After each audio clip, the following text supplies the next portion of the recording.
Hi guys, welcome back to my channel technology. देखो दोस्तों, आज के वीडियो में हम लोग बात करने वाले हैं HP M10 वायर्ड माउस के बारे में। और इस माउस को मैं पर्सनली खुद 3 वीक से यूज़ कर रहा हूं। तो कैसी है इसकी परफॉर्मेंस। और दोस्तों, अगर आपका बजट 300 तक का है तो क्या ऐसे में आपको इस माउस के साथ में जाना चाहिए या नहीं जाना चाहिए, उन सब चीज़ों की बात करते हैं इसी वीडियो में।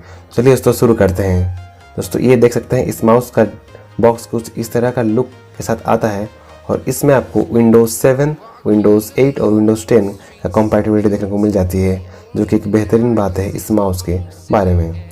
इसके अलावा दोस्तों आपको यहाँ पर ऑप्टिकल सेंसर, USB और DPI 1000 का सपोर्ट देखने को मिल जाता है, जो कि काफ़ी शानदार बात है इसी माउस के बारे में। DPI का मतलब दोस्तों होता है कि डॉट्स पर लीनियर इंच, मतलब का आपका जो माउस है उसका पॉइंटर का सेंसिटिविटी कितना है उसको मेज़र करने का ये एक इंडेक्स होता है। तो इससे आपका माउस का जो सेंसिटिविटी है उसके बारे में पता चलता है। चलिए दोस्तों, इसको जल्दी से आप अनबॉक्सिंग करते हैं और आपको दिखाते हैं कि कैसा है माउस हमारा HP का। तो आप देख सकते हैं ये हमारा कुछ बॉक्स इस टाइप का आता है और इसके अंदर एक बहुत ही शानदार सा माउस आपको देखने को मिलेगा। चलिए दोस्तों, इसको जल्दी से हम लोग करते हैं अनबॉक्सिंग। और आप देख सकते हैं ये हमारा रहा माउस। और फिलहाल बॉक्स को रखते हैं साइड में। और यहाँ पर आपको देखने को मिलती है यूज़र मैनुअल, जो आप चाहे तो पढ़ सकते हैं, लेकिन इसको भी हम लोग रखते हैं साइड में। और दोस्तों ये देख सकते हैं ये हमारा माउस है, जो कि काफ़ी बेहतरीन लग रहा है डिज़ाइन हिसाब से। ओवरऑल इसका डिज़ाइन काफ़ी शानदार है और इसका जो बिल्ड क्वालिटी है मुझे डिसेंट सा लग रहा है, क्योंकि मैं इसे लगभग 3 सप्ताह से यूज़ कर रहा हूँ। और आप खुद देख सकते हैं, हालांकि ये प्लास्टिक का है लेकिन फिर भी ये अपने प्राइस पॉइंट के हिसाब से काफ़ी बेहतरीन है। और इसमें दोस्तों आपको लगभग 1 मीटर का वायर देखने को मिल सकता है। आप देख सकते हैं वायर का क्वालिटी कैसा है। ये काफ़ी थिन वायर है और क्वालिटी भी ठीक ठाक है, not the best in class but decent enough in the price point. आप खुद ही देख सकते हैं क्वालिटी कैसा है इसका। इसके अलावा दोस्तों आपको इस माउस में आपको नीचे की साइड में सेंसर देखने को मिल जाता है, जो कि अच्छी बात है इसके बारे में। और दोस्तों ये QC पास्ड है, जो कि हर माउस में आपको देखने को मिलता है। इसके अलावा दोस्तों यहाँ पर आपको HP का लोगो यहाँ पर देखने को मिल जाती है।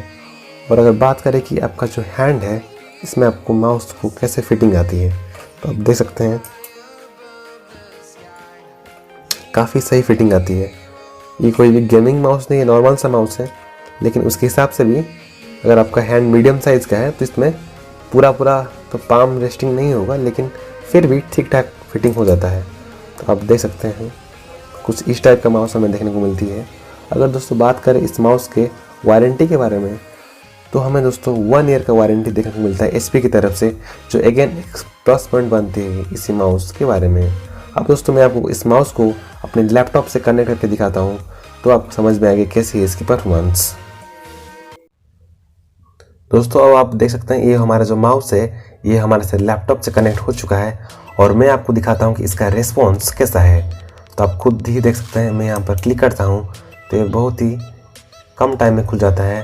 हालांकि लैपटॉप भी नया है और माउस भी नया है, लेकिन फिर भी इसका रिस्पॉन्स टाइम काफ़ी सही मुझे लगता है। आप खुद ही अभी इसे देख सकते हैं। तो जल्दी से मैं इसे यहाँ पर काट के दिखाता हूँ आपको रिफ्रेश करके, तो आपको समझ में आएगा कितना अच्छा इसका रिस्पॉन्स टाइम है। फिलहाल तो मैं इसको यूज़ करते हुए मेरे 21 दिन लगभग हो चुके हैं, लेकिन फिर भी जब मैं इसे पूरा 1 साल तक यूज़ करूँगा तो उसके बाद में डिटेल में रिव्यू का वीडियो आएगा, तो आप उसको भी देख सकते हैं। तो उसके लिए दोस्तों अभी चैनल को आप सब्सक्राइब कर सकते हैं, ताकि मैं अपने लैपटॉप और टेक्नोलॉजी से रिलेटेड वीडियो अपलोड करूँ तो सबसे पहले नोटिफिकेशन आप तक पहुँचे। दोस्तों बस यही सब इस माउस के बारे में। और अगर कुछ नेगेटिव्स की बात करें तो दोस्तों आप देख सकते हैं ये जो माउस है ये थोड़ा सा, मतलब जिनका पाम थोड़ा सा साइज़ में बड़ा है तो उनके लिए थोड़ा सा एक इशू बन सकता है। लेकिन अगर आप नॉर्मल यूजर्स के लिए माउस लेना चाहते हो और आपका बजट भी 300 तक का है, तो फिर उस कंडीशन के हिसाब से मेरे हिसाब से ये एक one of the best mouse बन सकता है। और कुछ नेगेटिव्स के दोस्तों अगर बात करें तो इसका जो बिल्ड क्वालिटी है उसमें थोड़ा सा इम्प्रूवमेंट का गुंजाइश है। हालांकि इसका वेट डिसेंट सा है, काफ़ी लाइट है, लेकिन फिर भी इसका बिल्ड क्वालिटी और थोड़ा सा अगर सॉलिड बनता तो मज़ा आ जाता मेरे हिसाब से। अगर इसका प्राइसिंग को देखा जाए तो फिर ये काफ़ी एक बेहतर ऑप्शन बन जाता है अपने कॉम्पिटिटर से। तो फिलहाल अगर आप इस माउस को लेना चाहते हैं तो इसका लिंक आपको मिल जाएगा डिस्क्रिप्शन से, आप वहाँ से डायरेक्टली परचेस कर सकते हैं। और दोस्तों अगर आपको कुछ इसके बारे में और जानना है तो आप कमेंट बॉक्स पर पूछ सकते हैं। कमेंट बॉक्स आपके लिए हमेशा खुला है। तो दोस्तों मिलते हैं किसी नेक्स्ट वीडियो में।